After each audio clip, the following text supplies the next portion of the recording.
मिनिटं आपण नामस्मरण करूया।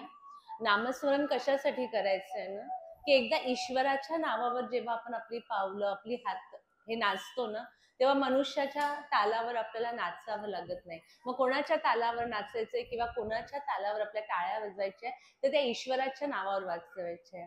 हरे राम राम राम हरे हरे, हरे कृष्णा कृष्णा कृष्णा हरे हरे, हरे राम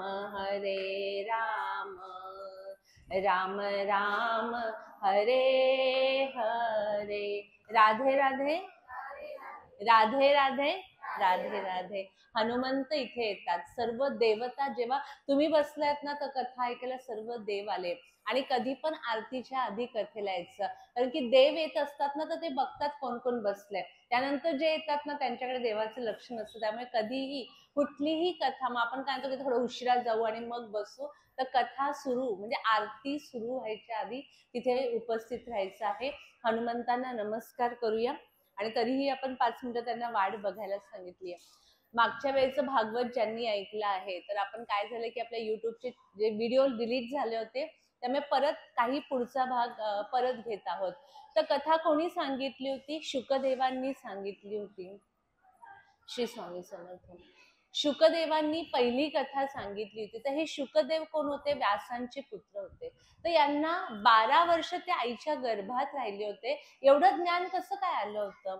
तर जेव्हा श्री स्वामी समर्थ, जेव्हा शिव पार्वती मातेला अमर कथा ऐकत होते अमरनाथाच्या इथे, पार्वती माता म्हणते की मला ते गूढ ज्ञान हवं आहे, अमरत्व कशाने प्राप्त होतं, ज्ञान हे सर्व मला हवंय। शिव म्हणतात ठीक आहे, ते सगळं ज्ञान तिला सांगत असतात पार्वती मातेला। ते ऐकत ऐकत पार्वती माता झोपी जाते, पण कोणीतरी ना मागून हुंकार देत असतो, म्हणजे आपल्याला कधी कधी फोनवर कोणी बोलतो आपण करतो ना, तसा हुंकार येत असतो आणि शिवांना खरं तर त्यांना सगळं ज्ञात असतं, पण तरी शिवांना असं वाटतं की ही कथा ऐकते। पण जेव्हा पूर्ण कथा संपते तेव्हा शिवाच्या लक्षात येतं की पार्वती माता झोपली होती। त्या स्वतः म्हणतात की मला ऐकता ऐकता झोप लागून गेली होती। मग शिव म्हटले की ही कथा कोणी ऐकली? हे ज्ञान इतकं गुह म्हणजे इतकं रहस्यमय आहे की कोणाला सांगायचं नाहीये। आणि मग ते बघतात इकडे तिकडे, तर एक पोपट पटकन त्या गुहेतनं बाहेर पडतो। आणि तुम्ही अजूनही बघितलं असेल की अमरनाथला 2 कबुतराची एक जोडी आहे की ती अजूनही जिवंत आहे आणि तिथेच असते। आणि हा पोपट शिव बघतात तर पटकन पळतो आणि व्यासांच्या पत्नीच्या गर्भामध्ये तो प्रवेश करतो। त्याच्यामुळे शुकांनी कथा सांगितली, त्यामुळे त्यांना एवढं ज्ञान मिळालं आहे। मागच्या वेळच्या कथेत सांगितलं होतं की 12 वर्ष आईच्या गर्भामध्ये ते राहिलं होतं आणि शुकांनी खूप प्रार्थना केल्यानंतर ते बाहेर आलं।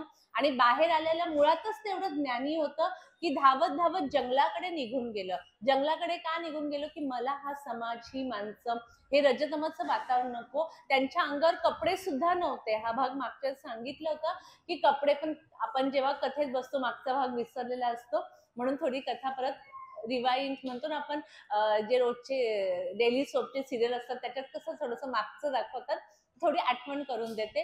तर ते जंगलात नग्न अवस्थेत पळून जातात आणि व्यास मागून म्हणतात शुक शुक शुक, पण शुक आवाज देत नाही, पण सगळी झाडं ओ ओ म्हणून आवाज देतात।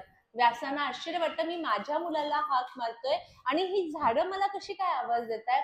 तर झाडं आणि शुकांची अवस्था अशी झाली होती की ते आणि हे विश्व किंवा सर्व झाडं हे सगळं एकत्र झालं होतं, त्यामुळे ते झाडं त्यांना ओ देत होते। त्यानंतर आता दुसरी कथा, म्हणजे ही कथा भागवत कथा कोणी कोणी सांगितली आहे? सगळ्यात पहिली कथा ही विष्णू, साक्षात श्री विष्णूंनी ब्रह्मांना सांगितली होती। ब्रह्मांच्या 4 पुत्रांनी ही कथा नारद मुनींना सांगितली होती। नारद मुनींनी चतुर्श्लोकी भागवत हे व्यासांना सांगितलं होतं आणि मग व्यासांनी हे भागवत लिहिलं होतं। त्यानंतरची ही पुढची कथा कोणी सांगितली आहे? जेव्हा आपण महाभारत बघितलं आहे की जो अश्वत्थामा होता त्याने अर्जुनाचा जो नातू होता परीक्षित राजा, हा सगळ्या विश्वाचा म्हणजे ह्या पृथ्वीचा राजा झाला होता. आणि जेव्हा आपण खूप मोठं होतो किंवा थोडं काही जरा आपल्याला चांगलं पद मिळतं, तर अहंकार ही अशी गोष्ट आहे ना, ती तिथे येते. तर ते जंगलामध्ये शिकारीसाठी चालले होते, पाठीशी बाण, ते बाण चालवण्याचं धनुष्य होतं आणि हातामध्ये बाण होता आणि गवताशी खेळत खेळत ते चालले होते. तिथे त्यांना एक मेलेला साप दिसतो आणि समोर एक ऋषी असतात, त्या ऋषींची झोपडी दिसते आणि ते साधू असतात ना डोळे बंद करून. ते मुनी ध्यानाला बसले होते आणि त्यांच्या ध्यानाच्या अवस्थेमध्ये परीक्षित राजाला कुठेतरी अहंकार, मी राजा आहे याचा अहंकार झाला. त्याने जो तो मेलेला साप असा बाणामध्ये घेतला आणि त्या ऋषींच्या अंगावर फेकला. तो मेलेला साप त्या ऋषींच्या गळ्यामध्ये पडला आणि ते पुढे निघून गेले. थोड्या वेळाने त्या ऋषींचा मुलगा त्या कुटीमध्ये येतो आणि तो बघतो की माझे वडील ध्यानात बसलेले आणि मेलेला साप त्यांच्या गळ्यात आहे. तोही ज्ञानी असतो. त्याच्या लक्षात येतं की परीक्षित राजाने हे कृत्य केलंय. तो परीक्षित राजाच्या राज्याच्या महालात जातो, हातामध्ये पाणी घेतो आणि त्याच्या अंगावर पाणी शिंपडतो आणि त्याला शाप देतो की येणाऱ्या 7 दिवसाच्या आत तुझा मृत्यू होईल. परीक्षित राजा एकदम जमिनीवर म्हणतो ना आपण की आपल्या आकाशातनं जमिनीवर पाय येतात, तसा एकदम थबकतो तो आणि त्याला त्याच्या मृत्यूची जाणीव होते. तो खूप माफी मागतो. त्या स्वतः ज्या साधूंच्या गळ्यात त्याने तो मेलेला साप घातलेला असतो तिथे जातो, त्यांची माफी मागतो. ते साधू ते खरोखर त्याला माफ करतात आणि त्यांच्याच मुलाला रागवतात की अरे तू त्याने असं केलं म्हणून तू आणखीन असं करायला नको होतं. पण तो शाप दिलेला होता, तो शाप काही परत घेता येत नव्हता. 7 दिवस राहिले होते. परीक्षित राजाला कळत नव्हतं की ह्या 7 दिवसात मी काय काय करू. तो ह्या सगळ्या मोहापासून रिक्त झालेला होता. तो साधूंना विचारतो की ह्या 7 दिवसामध्ये मी मोक्षाला जाईल असं काय करू शकतो. तेव्हा ते साधू सांगतात की श्रीमद भागवताची कथा 7 दिवसामध्ये मोक्षाला घेऊन जाते. तो कथेची सगळी व्यवस्था करतो आणि त्या कथेला बसतो. साधू समोरून कथा सांगत असतात. ती कथा 1 तासाची 2 तासाची नसते, तर अखंड 7 दिवस ते कथा ऐकत असतात आणि हा परीक्षित राजा सुद्धा ध्यान लावून मनाचे कान करून ती कथा ऐकत असतो. 7वा दिवस उजाडतो आणि तक्षक नावाचा एक साप येतो आणि परीक्षिताला चावतो आणि त्याचा मृत्यू होतो. पण तो मोक्षाला जातो. ही पहिली कथा ह्या पृथ्वीवरती झाली. म्हणजे मोक्ष देणारी कथा, त्याच्याकडनं केवढी मोठी चूक झाली होती, पण मोक्ष देणारी ही कथा आहे. आणि मग त्यानंतर भागवत सगळीकडे चालू झालं, ह्या कथेचा महिमा चालू झाला. त्यानंतर एकदा असं झालं ना की एक गाव होतं, नदीकिनारी सुंदर गाव होतं आणि तिथे एक ब्राह्मण राहत होता, अतिशय श्रीमंत होता. तो त्याचं दान धर्म, त्याचं वाचन, रोजचं सगळी नित्यसेवा तो इतकी छान करत होता, पण कुठेतरी तो उदास होता. का? तर त्याला पुत्र नव्हता म्हणून. तो इतका दान धर्म, त्याच्याकडे जेवढी संपत्ती आहे त्याची अर्धी संपत्ती तो दान देत होता, पण त्याला पुत्र किंवा संतती होत नव्हती. त्याची पत्नी, तिचं नाव धुंदली होती.